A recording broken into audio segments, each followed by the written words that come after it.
name's Gurimo, Professor Shelton's class, and here's my story. It was not until it had become obvious that somehow, some way, he had become a notoriety, a celebrity, perhaps even a hero to what officialdom inescapably tagged an emotionally disturbed segment of the populace, did they turn it over to the TikTok man and his legal machinery, to all his staff, to all the ferrets, to all the loggers, to all the comics, to all the finks, even to the mineys. He said, "Who is this harlequin?" High above the third level of the city, he crouched on the humming aluminum frame platform of the airboat. And whoof, airboat indeed. Swizzle skid is what it was, with a toe rack jerry rigged.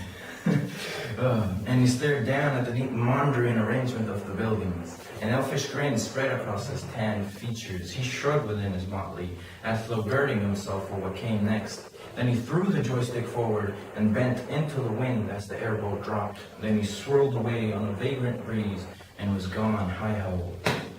As he rounded the corner of the Time Motion Study building, he saw the shift, just boarding the sidewalk.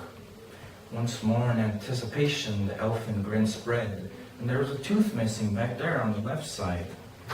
He released the holding pins that fastened shut the ends of the homemade pouring troughs. The airboat slid over the factory workers, and $150,000 worth of jelly beans cascaded down on the express trip. It was a holiday, and a jollity, an absolute insanity, a giggle. But the shift had been delayed for 7 minutes. They did not get home for 7 minutes, and so the master's schedule was thrown off by 7 minutes. Quotas were delayed because of inoperative slide walks for 7 minutes. And so he was ordered to appear before the TikTok man, and it was broadcast across every channel of the communications web. And he was ordered to be there at 7, damn it, on time. And they waited, and they waited. But he didn't show up till almost 10:30, at which time he merely sang a song about the moonlight in a place no one had ever heard of called Vermont, and vanished. And so the question remained, who is the harlequin? And so it goes, and so it goes, and so it goes, goes, tick-tock, tick-tock, tick-tock, till we no longer let time serve us. We serve time. We are slaves of the schedule, worshippers of the sun's passing, bound into a life predicated on restrictions, because the system will not function smoothly unless we keep the schedule tight, until it becomes much more than a minor inconvenience to be late. It becomes a sin, then a crime.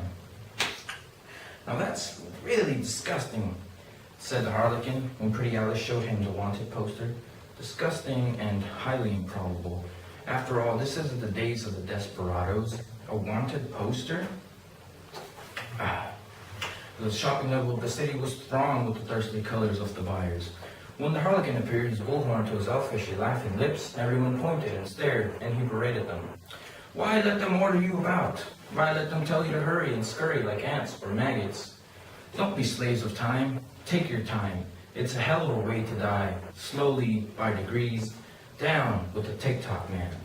And then he vanished. Don't come back until you have him, said the TikTok man. Very sincerely, very quietly, and extremely dangerous.